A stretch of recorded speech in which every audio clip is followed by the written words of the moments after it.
Bonsoir à tous et bienvenue à cette session d'information. Mesdames, Messieurs, voici les titres de l'actualité de ce lundi 19 juin. Martin Fayoulou et son parti renoncent à se lancer dans la course électorale, sauf si la CENI consent à auditer de nouveau le fichier électoral. Le président du parti SID veut plus de transparence dans la liste des électeurs, dit-il. À l'international, au Kenya, le président William Ruto cherche plus de moyens pour renflouer les caisses de l'État dans un contexte d'inflation persistante.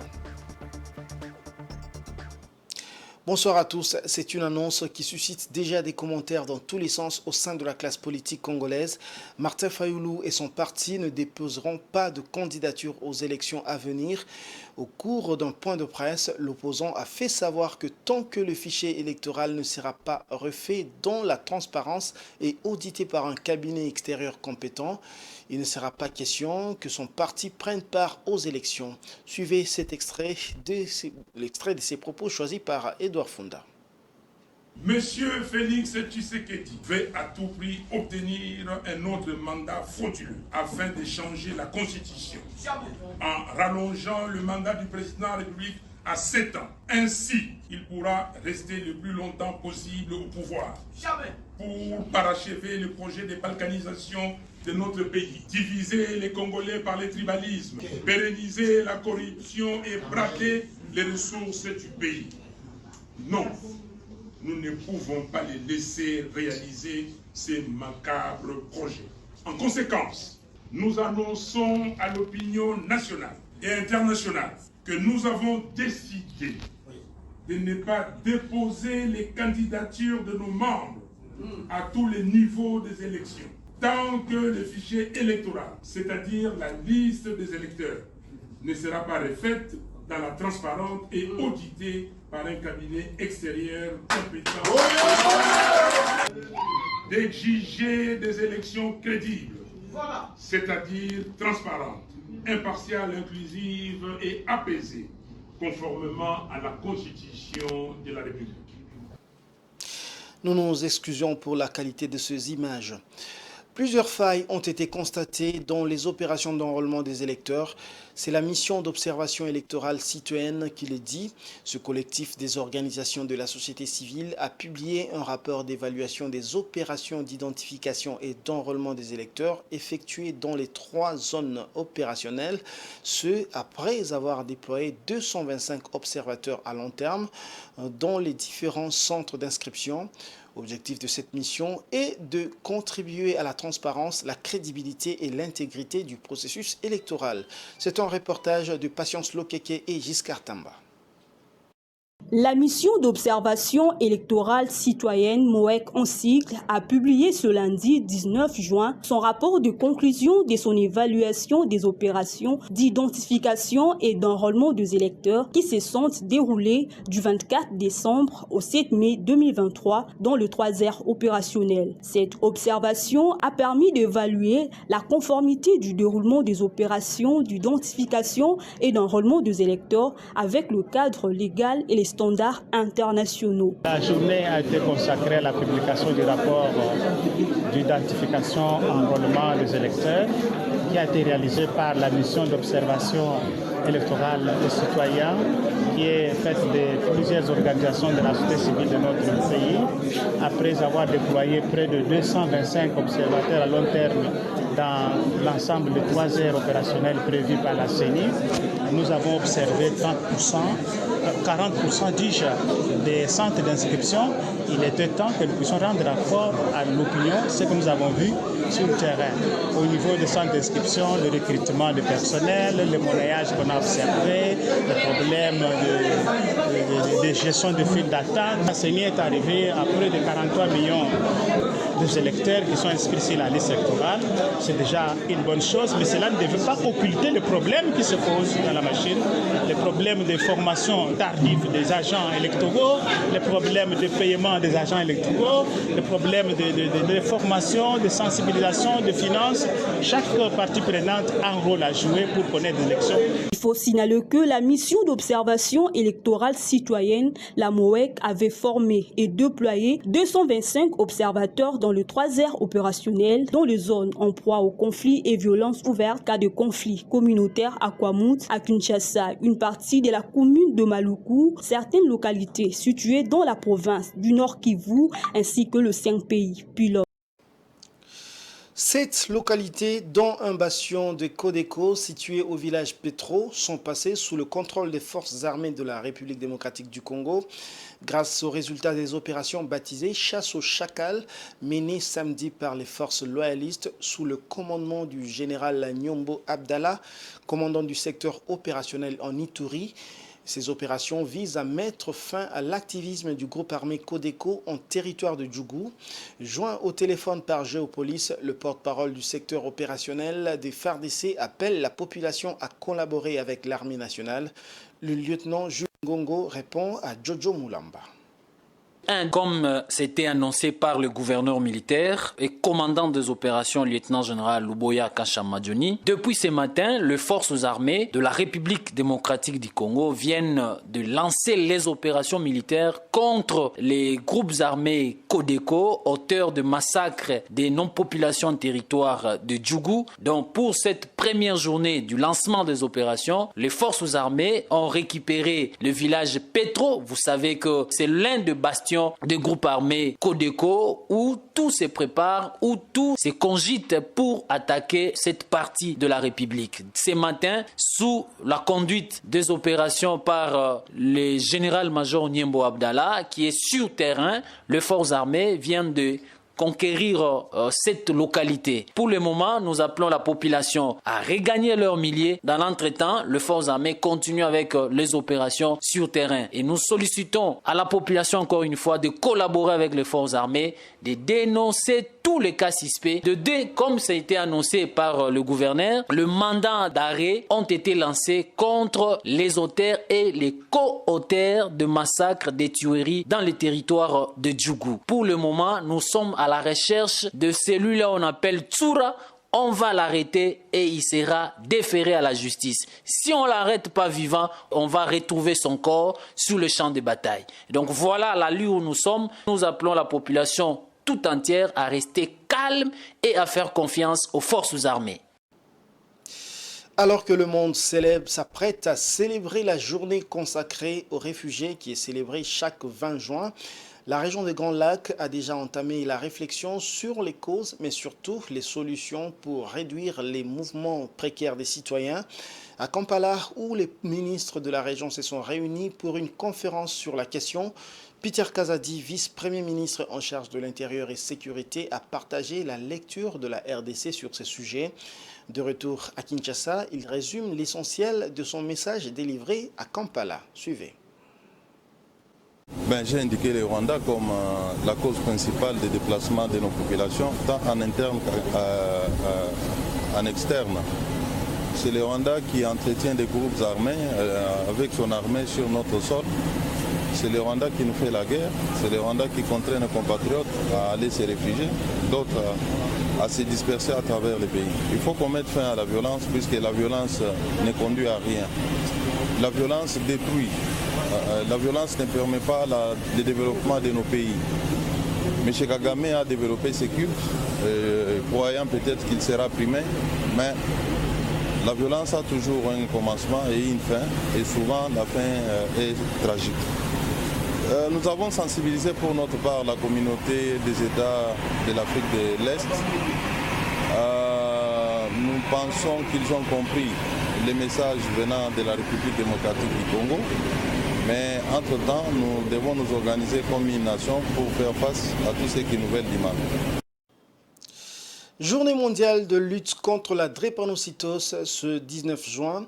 Il s'agit là d'une journée pour mettre en lumière cette maladie génétique répandue mais méconnue du grand public.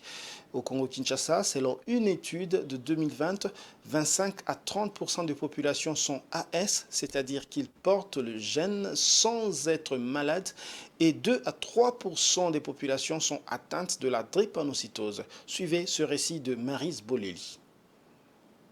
Appelée aussi une anémie, la drépanocytose est une maladie rare, pourtant elle touche plus de 50 millions de personnes dans le monde, dont 300 000 enfants. C'est depuis 2009 que l'Organisation mondiale de la santé lutte contre la drépanocytose comme priorité et occupe le 4e rang de priorité en matière de santé publique mondiale après le cancer, le sida et le paludisme. Elle est particulièrement fréquente dans les populations d'origine africaine, subsaharienne, des Antilles, d'Inde, du Moyen-Orient et du bassin méditerranéen. La RDC n'est pas épargnée de cette maladie. Sur l'ensemble de la population, 25 à 30% hétérozygotes, donc AS, et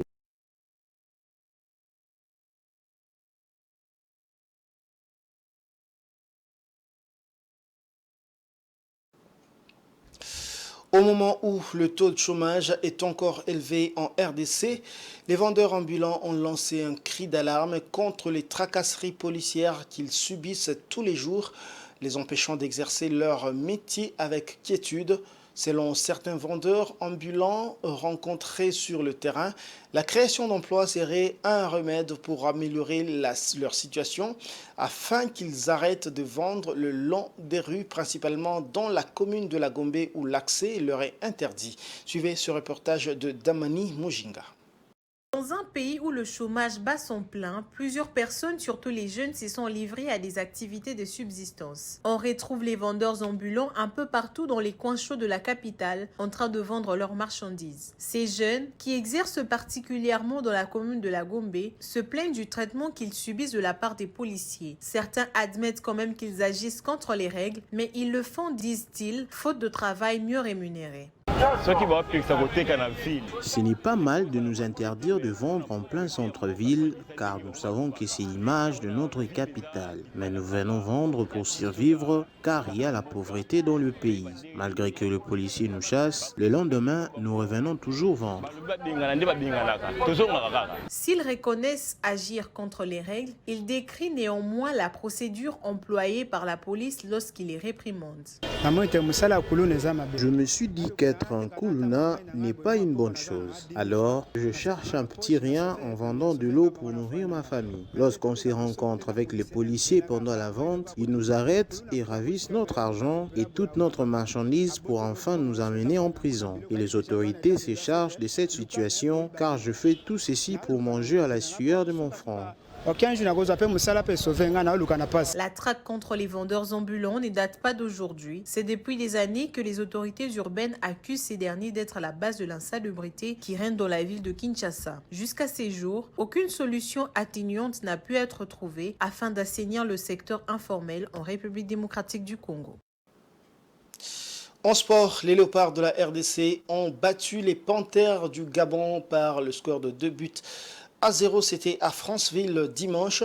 Les Fauves congolais ont relancé donc le groupe où rien n'est décidé. Blest Kouzola. La République démocratique du Congo revient de loin, de très loin, d'une dernière place au classement à celle des leaders en faveur de sa victoire sur le Gabon 2-0 qui n'avait jamais perdu dans son fief de Franceville.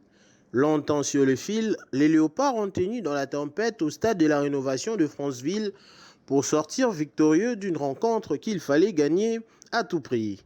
Sous les yeux du président gabonais Ali Bongo, dans une enceinte réputée imprégnable, les hommes de Sébastien Desabre ont fait preuve de solidité et de réalisme pour dompter les Gabons, car les Panthères ont beaucoup dominé le match.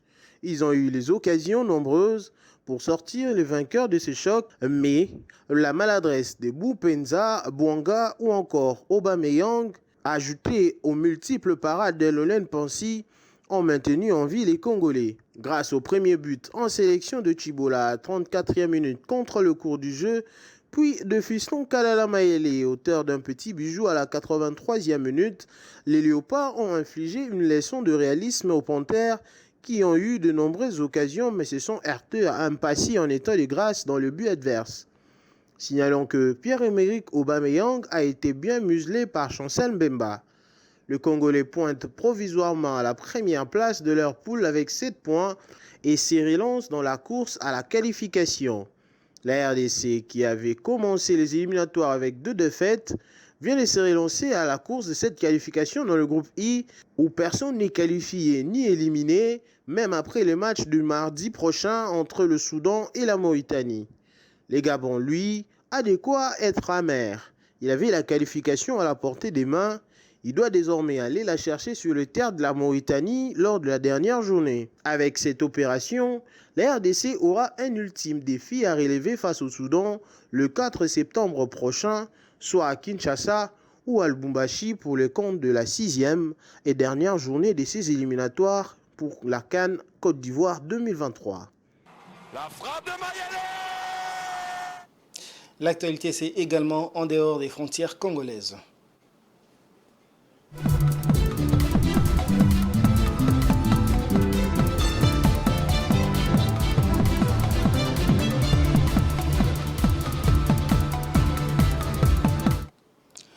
Dans un contexte économique marqué par une inflation persistante de plus de 8% sur un an, le président kényan William Ruto cherche des moyens pour renflouer les caisses de l'État dans un contexte de fort endettement lié aux grands travaux d'infrastructures, selon des experts.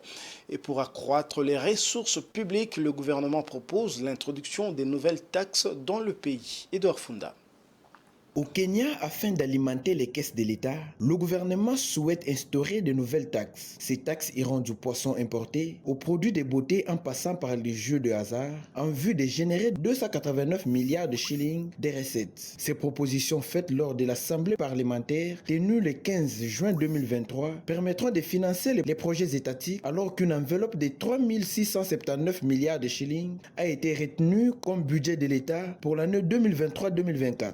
À l'issue de cette rencontre, le gouvernement a également proposé au Parlement un prélèvement sur les salaires afin de financer un programme de logement à bas prix, initialement prévu à 3%, mais qui a été réduit à 1,5%. Certains membres de l'opposition ont dénoncé ces nouvelles mesures, soulignant que le peuple kenyan luttait déjà contre la vie chère. Le vote pour l'introduction de ces nouvelles taxes devrait se tenir dans un délai de 5 jours. D'après les experts, la dette publique kenyane s'élève à 65 milliards de dollars, soit environ 67% du produit intérieur brut, et son remboursement devient de plus en plus coûteux avec la dépréciation continue du shilling. Le gouvernement et la Banque centrale du Nigeria ont mis fin à la segmentation du marché d'échange.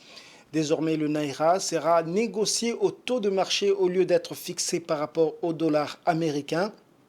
Une mesure prise dans le cadre d'une vaste réorganisation des politiques monétaires décidée par le nouveau président Bola Tinubu. C'est un reportage de nos confrères d'Africa 24.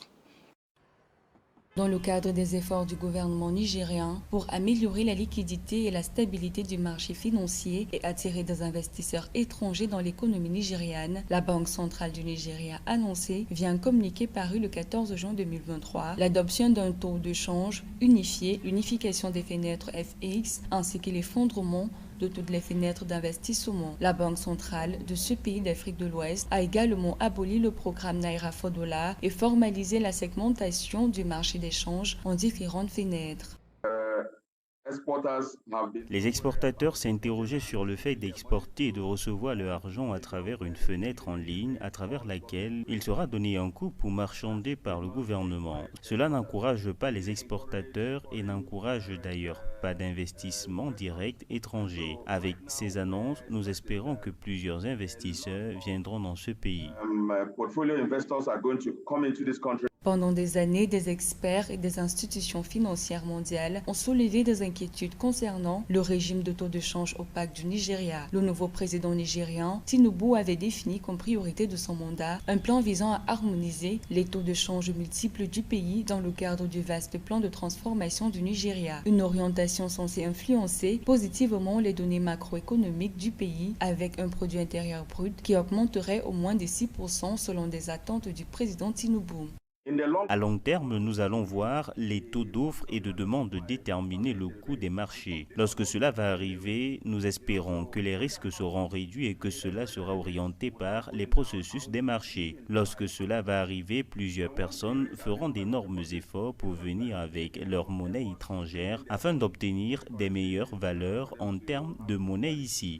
En plus des décisions citées plus haut, la Banque centrale du Nigeria a aussi ordonné aux banques de supprimer le plafond de la fenêtre des investisseurs et des exportateurs du marché d'échange pour permettre le libre flottement du taux de change du Naira. La Banque centrale du Nigeria a en outre assuré aux acteurs du marché financier et au grand public que de nouvelles orientations seraient communiquées rapidement.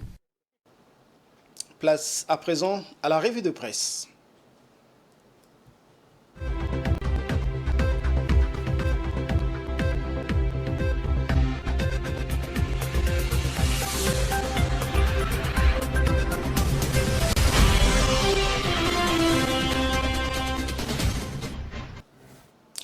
Et pour épulcher les différentes publications parues ce lundi à Kinshasa, nous recevons Emi Kabea. Bonsoir Emi. Bonsoir Patrick Lunga. Voilà, la grande actualité ce lundi, c'est la déclaration de Martin Fayoulou. Lui et son parti ne se présenteront pas aux élections, en tout cas avant que la CENI ne retouche son fichier électoral. Oui, cette actualité qui a titré pendant la journée RDC, Fayoulou et son parti ne déposeront pas les candidatures tant que le fichier électoral ne sera pas audité par un cabinet indépendant. Selon le site d'information en ligne, Martin Fayoulou se retire du processus électoral en cours. Dans les conditions actuelles, avec les fichiers électoraux qui a permis d'élaborer la loi sur la répartition de sièges, l'ancien candidat à la présidentielle est non partant. Il a annoncé ce lundi au cours d'une conférence de presse à Kinshasa, citant un passage du message de Martin Fayoulou, le média en ligne a écrit « Non, nous ne pouvons pas le laisser réaliser ce macabre projet. En conséquence, nous annonçons à l'option nationale et internationale que nous avons décidé de ne pas déposer les candidatures de nos membres à tout le nouveau des élections tant que le fichier électoral, c'est-à-dire la liste des électeurs ne sera pas refaite dans la transparence et auditée par un cabinet compétent en la matière, a dit celui qui s'est fait appeler président élu. Voilà, sur le même sujet, le FCC et Joseph Kabila réitèrent leur position alors que la CENI convoque déjà l'électorat le 25 juin prochain. C'est Forum des As qui a titré sur sa une, alors que la CENI invite les candidats à la députation nationale à déposer leur dossier, Joseph Kabila réitère sa position et celle du FCC. À en croire que le quotidien, face aux inquiétudes des uns et des autres quant à la participation du FCC au processus électoral, Joseph Kabila n'est pas allé par le dos de la cuillère depuis que nous avions levé l'option de respecter le préalable soulevé, à savoir une cour constitutionnelle consensuelle suivant le respect de la Constitution, une CENI consensuelle suivant le respect de la Constitution. Qu'est-ce qui a changé pour que le FCC change sa position et lève son option ? Rien n'a changé. Par conséquent, c'est une dictature qui se renforce et qui s'installe au mépris de la loi. À Eco News, d'en renchérir, Joseph Kabila a enfin brisé les silences, selon le tabloïd, en décidant de regagner l'arène politique et en promettant de s'adresser à la nation dans les jours à venir. Joseph Kabila envoie un message fort aux uns et aux autres, bien que dépourvu d'une majorité parlementaire, ses prises de position au fur et à mesure que les échéances électorales approchent seraient déterminantes dans la recomposition de forces politiques, en lui conférant un statut de faiseur de roi. Voilà, sur un tout autre sujet, le président de la République, Félix Tshisekedi, est contre la dégradation des conditions de création des entreprises au Congo. L'avenir, titré sur sa première page, Tshisekedi dénonce au P3 la dégradation de conditions de création des entreprises en RDC. Au vu de la gravité de la situation, le président de la République a demandé au Premier ministre de convoquer autour de lui, dans le plus bref délai, le principal partie prenante pour, à très court terme, solutionner les difficultés de financement et de prise en charge des agents et mutualisation de services intervenants qui se posent au sein du GIS à moyen terme, procéder parallèlement à une évaluation de la réforme du GIS devant permettre d'identifier les pistes susceptibles de favoriser l'optimisation de l'accomplissement de formalités des entreprises. La cellule climat des affaires devra être mise à contribution. Voilà, on va rester dans le domaine économique. Emi Kabea, DRC Mining Week, on en parle encore avec la GECAMIN. Sur la semaine minière de la RDC 2023, Géopolis a titré sur sa grande une « La Gécamine se fixe un nouveau cap ». L'auteur de l'article a repris le mot du leadership de la Gécamine qui laisse entendre « Nous devrons donc reconstruire notre outil de production et ne pas se contenter de déléguer à d'autres. L'exploitation de notre sous-sol, a déclaré Luca Makundi Guy Robert, c'est le défi qu'il a avec la nouvelle équipe de direction, le directeur général et les 2 DGA au sein de la Gécamine. Mais le PCA Lucama n'a pas pour ambition de reconstruire la Gécamine SA comme elle fut à l'époque de nos grands-parents. Un fantasme de nostalgique encore nombreux dans le pays. Le monde a tellement changé, le Congo a changé et qu'on le veuille ou non, nous devons l'accepter pour le meilleur.